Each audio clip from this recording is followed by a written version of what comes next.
My name is Ryan Leake, author and speaker from Dallas, Texas, and the verse of the day is Matthew chapter 6, verse 6. It says, "But when you pray, go into your room, close the door, and pray to your Father, who is unseen. Then your Father who sees what is done in secret will reward you."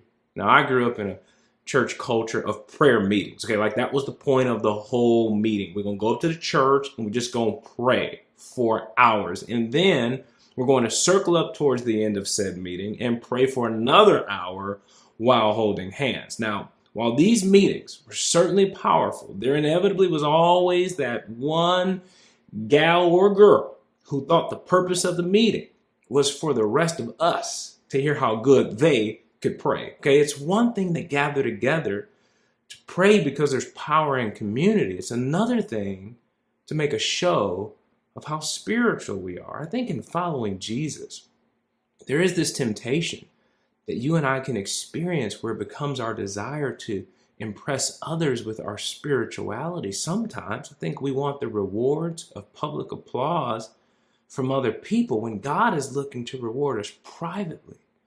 Our verse today says, "Your Father who sees what is done in secret will reward you."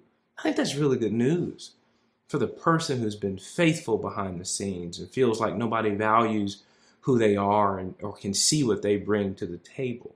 What should encourage you and me today is the fact that our Father sees what is done in secret and takes care of who gets what and when. What you don't want to happen is get to a place in your life where people think you're super spiritual because of what you show and post, but in private, who you actually are is a person that doesn't really have a relationship with God at all. When you pray, it should be because you want to connect with your Heavenly Father. And I think each of us has to be aware of our motives when it comes to what we share and why we share. That's what I want you to think about today.